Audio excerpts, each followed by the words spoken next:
10:46 pasaditas en la República Argentina. Decíamos, la cumbre entre Donald Trump y Vladimir Putin ayer en Alaska no fue lo único que pasó durante esta semana. Hubo un montón de otras cosas que estuvieron pasando, muchas preocupantes, pese a que la caterva mediática mucho no haya abordado el tema, por lo menos aquí en la República Argentina. Una de las cosas, lo decíamos la semana pasada, algo venían alertando, ya se venía alertando desde el gobierno de Venezuela, desde el gobierno de Colombia. Ya venían anunciando que había situaciones de hostigamiento muy marcadas y en crecida. El hecho fue que durante esta semana se conoció, incluso antes de este encuentro, que Estados Unidos iba a enviar tropas al Caribe, al Comando Sur, al Caribe. Cosa que no es casual, no es nueva, esto ya lo ha hecho en otras oportunidades. Y bueno, esto se da en un marco, en un contexto, y siempre está bueno tratar de entender no el hecho particular, no la cuestión particular puntualmente, sino tratar de abrir el marco en el que se lo ve, tratar de abrir un poco la lente y comprender en qué contexto se da esto y qué es lo que puede significar este tipo de acontecimientos. Y para analizar este tema, estamos en comunicación con Laura Capote, que es integrante de la Secretaría Operativa de ALBA Movimientos. Además es investigadora de la oficina Nuestra América del Instituto Tricontinental de Investigación Social, a quien le agradecemos por estar un sábado por la mañana conectada para charlar un ratito con nosotros. Lau, muy buenos días. Nicolás, Delfina y Viviana de este lado. ¿Cómo estás? Hola, buenos días, compañeras, compañeros. Muchas gracias a ustedes por la invitación. Bueno, a ver, ¿qué primer reflexión se puede hacer de este hecho? Como ALBA Movimientos se sacó un comunicado denunciando el envío de tropas al Caribe de parte de Estados Unidos. No algo nuevo, algo que se repite en la lógica de la historia norteamericana. ¿Cómo lo lees? ¿Cómo se lee este hecho en este contexto particular? No, tú ya lo decías, Nico, al inicio, y yo creo que es muy importante enmarcarlo en ese sentido, ¿no? Gobierno de Donald Trump profundiza una política que es histórica dentro de la política exterior de los Estados Unidos, que es una política imperialista de intervención sobre nuestro continente, ¿no? Responde también a una lógica de la ya viejísima, tiene más de 200 años, la doctrina Monroe, que si bien fue una doctrina desarrollada para proteger para los intereses de los Estados Unidos cualquier invasión europea en su momento, en el siglo XIX, se reeditó y se reactualizó con el objetivo de fortalecer esta idea de América para los americanos, o de que los Estados Unidos en realidad son los dueños de todo el continente americano. Y que en ese sentido nuestro continente en particular, pues América Latina y el Caribe, son básicamente un banco de recursos naturales o materia prima, como lo llaman ellos, y que nosotros básicamente somos un obstáculo. Nosotros, me refiero a los pueblos, somos un obstáculo para poder acceder a esos bienes comunes, ¿no? A esos recursos naturales, para engrosar sus arcas, para fortalecer su maquinaria militar, entre otras. Y esa es la lógica realmente que subyace a todas las actualizaciones, distintas políticas exteriores que demócratas y republicanos quieran tener sobre nuestro continente. Por supuesto que un personaje como Donald Trump, de una característica imperialista clara, sin ningún interés de velar o disimular esa política sobre nuestro continente, pues hace eso mucho más evidente. Y precisamente por eso, en una lógica también de disputa geopolítica, en una decadencia clara en la que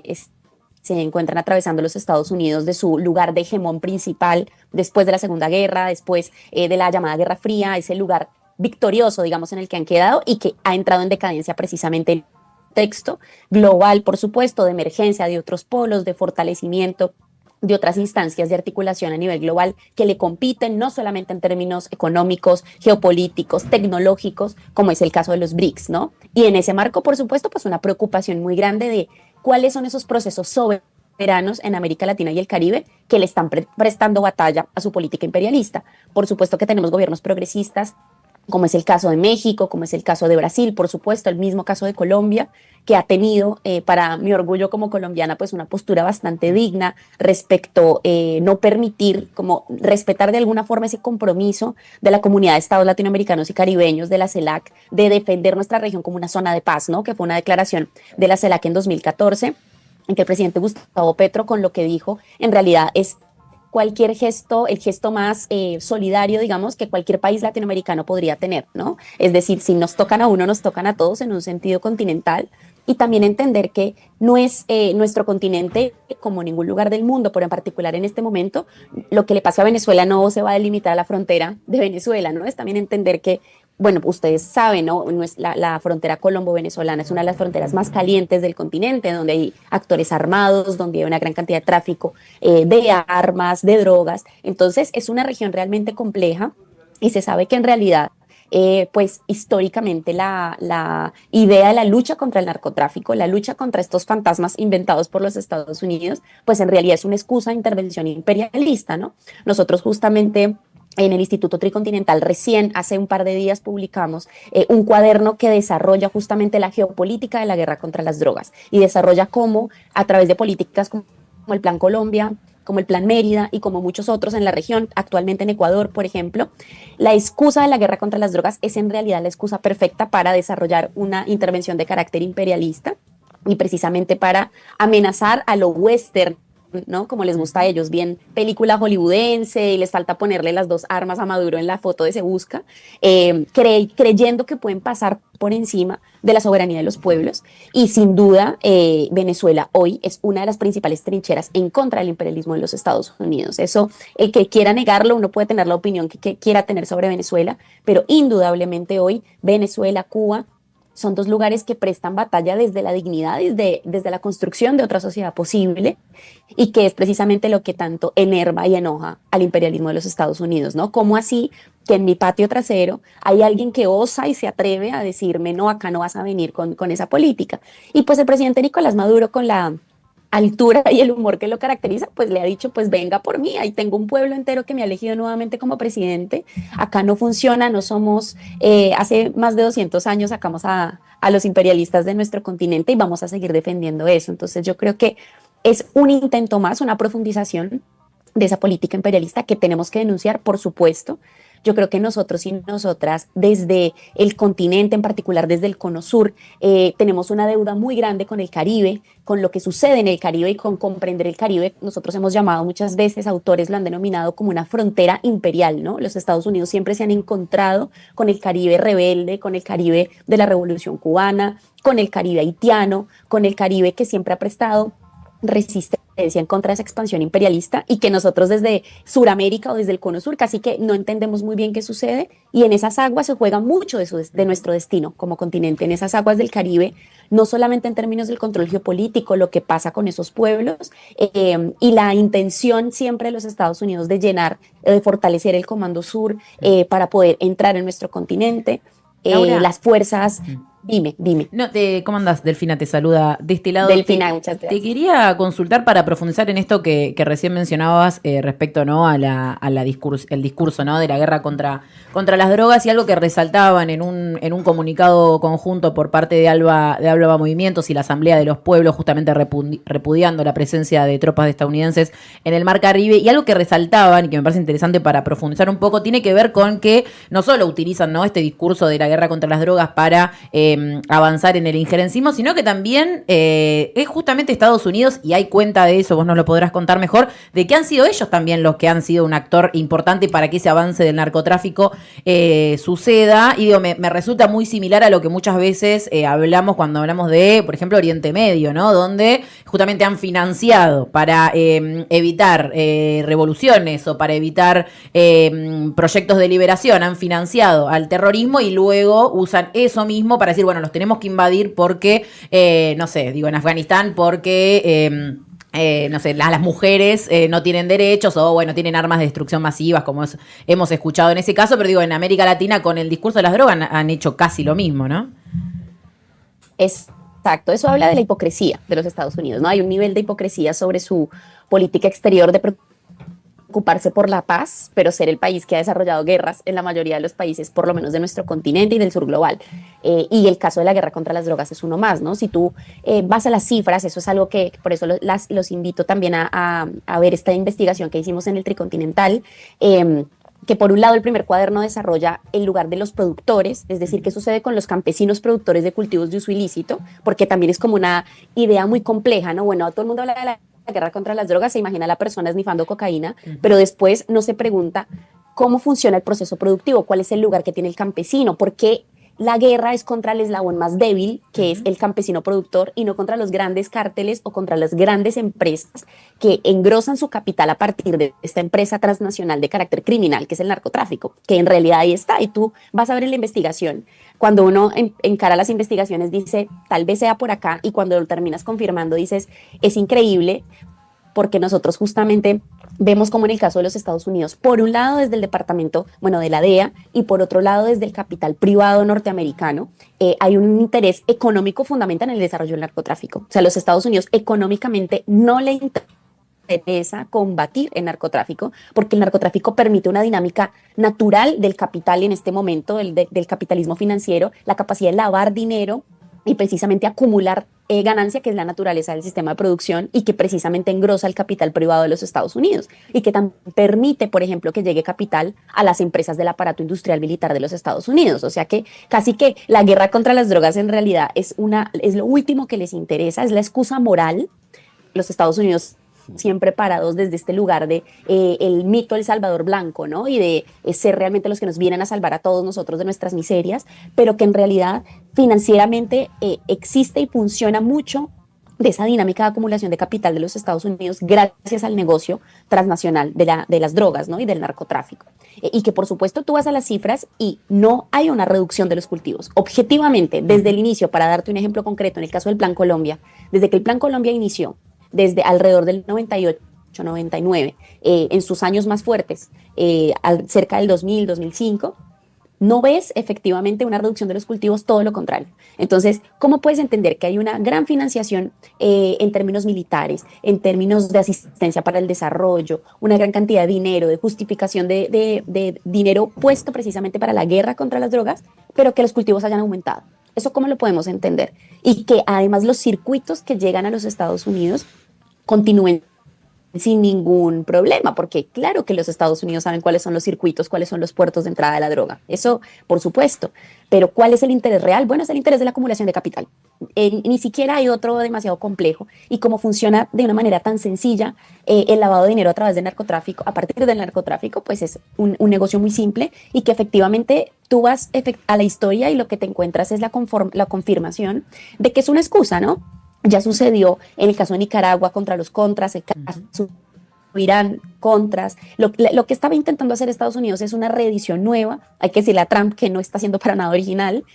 porque efectivamente hace parte de esa política exterior de los Estados Unidos, y por eso yo creo que nosotros desde América Latina y del Caribe tenemos que tener aún más comprensión de lo que implica eso, ¿no? Como no caer en la trampa de, ay, sí, las drogas son malas, porque la guerra contra las drogas justifica todo, porque en realidad, ¿cómo funciona esa dinámica? Nosotros estamos, eso lo dijo el presidente Petro hace un par de años, que se hizo una convención justamente de cambio de la doctrina de drogas en Colombia, que invitó al presidente López Obrador en su momento, y él decía, nosotros hemos sido las principales víctimas de la guerra contra las drogas, y las personas que consumen drogas en las calles de los Estados Unidos, y las arcas de los millonarios siguen engrosándose y creciendo. Entonces acá hay algo que está planteado realmente desde una manera equivocada y que termina siendo la confirmación de que es una excusa. Esa es casi que la conclusión de nuestra investigación. Es la excusa perfecta para desarrollar una intervención imperialista, como lo fue en la mitad del siglo XX el comunismo, y como lo es el terrorismo, y como lo es el narcotráfico, ¿no? Todos esos grandes excusas de intervención que, claro, cuando tú te crees el dueño del patio, el dueño del balón, pues puedes avanzar efectivamente sin ningún problema, y pues esos son los límites que hoy el presidente Nicolás Maduro, que hoy la revolución cubana le sigue poniendo al imperialismo, y por eso ese encono tan grande en contra de esos procesos revolucionarios, ¿no? Sí, hola Laura, buenos días, te habla Viviana desde acá. Yo te quería hacer una pregunta, si se ha hablado de algo acerca de, bueno, formar un plan de seguridad en conjunto de Venezuela y Colombia ante estas amenazas claras de invasión estadounidense en nombre de, como veníamos hablando, la guerra de las drogas. Mira, ahí el tema de seguridad y defensa siempre ha sido una preocupación general de la región. En particular, el presidente Petro lo ha puesto sobre la mesa varias veces. Esto de nosotros tenemos que pensar tal vez en el marco de la CELAC, tal vez sea uno de los temas que se puedan trabajar. Ahora en noviembre va a haber una cumbre de la CELAC en Colombia, porque Colombia tiene la presidencia pro tempore del organismo, y justamente el tema de seguridad y defensa es una de las grandes preocupaciones. con situaciones como esta aún más, pero ni siquiera, aunque hubiera una amenaza tan clara, es necesario una estrategia de seguridad y defensa común. Las fuerzas policiales, por ejemplo, tienen tareas no solo de seguridad, sino de defensa, algo que no pasa en Argentina, hay concepciones distintas en Brasil, es decir, ¿cuál es la concepción de la doctrina también de las fuerzas? ¿No? Porque ese realmente es un problema. Diciéndolo inclusive como colombiana, nosotros tenemos un gobierno progresista, pero la doctrina militar no ha cambiado. La doctrina del enemigo interno continúa en las Fuerzas Armadas, entonces eso es un desafío muy grande, que no lo va a modificar un gobierno solo, claro que no, pero que sí es necesario poder fortalecer una política en ese sentido, y yo creo que la evidencia concreta de una amenaza puntual contra uno de los países de nuestro continente, pues casi que empuja a los presidentes que de mínima tengan interés de defender la soberanía de sus países, pues a sentarse a hablar justamente sobre el tema. Yo creo que en el caso de Colombia hay un rol muy importante que está cumpliendo el presidente Petro y que además es necesario, que es de sentar en la mesa a todos los gobiernos de la región y plantear la necesidad de dejar de jugar a que Venezuela es el elefante blanco en la habitación del que nadie habla, por qué no, qué dirán, por qué las actas, por qué Maduro y por qué, etcétera, sino realmente decir, bueno, acá qué es lo preocupante, realmente esto es algo preocupante para nuestro continente, en un contexto, repito, como este. O sea, no es casual que haya una gran cantidad de países de América Latina y el Caribe que son ahora miembros asociados de los BRICS, que haya tanta inversión de capital chino en nuestro continente. Eso responde también a esto. Eso no es un encono en particular de los Estados Unidos con Venezuela. Se entiende que hay una lógica geopolítica que se juega también en ese territorio, que sigue siendo el país con más petróleo del mundo, Venezuela. Eso sigue siendo así, y efectivamente a partir de esa capacidad concreta productiva, pues es que también los Estados Unidos avanzan. Pero yo creo que la política de seguridad y defensa es una de las grandes deudas que tienen los presidentes de América Latina y el Caribe, y ojalá que antes de que termine este periodo en el que nos encontramos, donde sí tenemos a Milei, pero también tenemos a una gran cantidad de gobiernos progresistas y revolucionarios en este momento en varios de nuestros países, que haya algo que pueda quedar seguramente en el marco de alguna de las instancias regionales, ¿no? Seguramente sea la CELAC, porque es el espacio en el que se encuentra la mayoría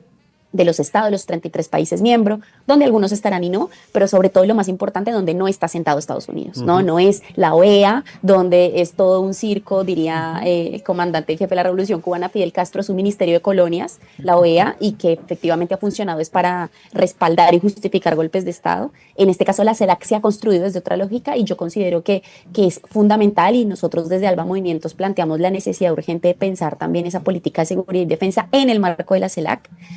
también para darle un carácter regional precisamente a esa política, y que hay mucho que aprender, ¿no? O sea, hay países como Venezuela y como Cuba que han desarrollado justamente teorías sobre cómo es la defensa de procesos revolucionarios. Bueno, ¿qué de eso es aplicable a la región y cómo nos podemos justamente defender de una intervención que cada vez va a ser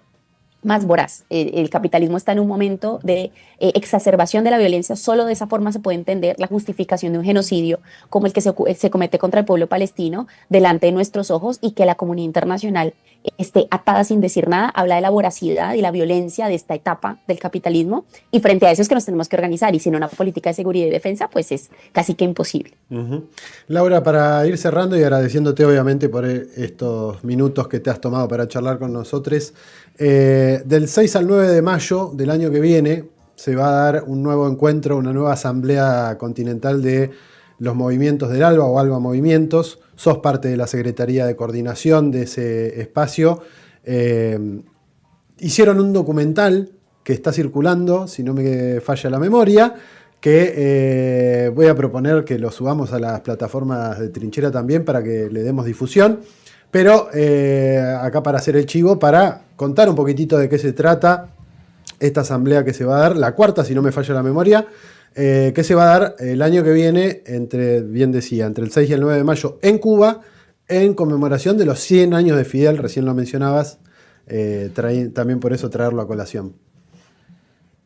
Exacto, bueno, muchas gracias, Nico, ahí por darnos la oportunidad de contar un poco frente a esto que ya hemos venido diciendo. Yo creo que lo más importante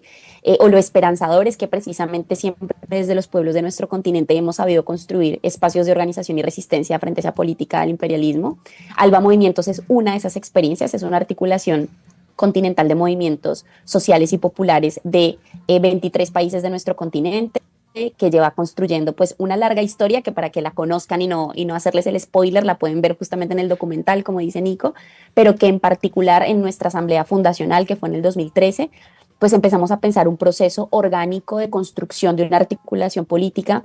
que nos permitiera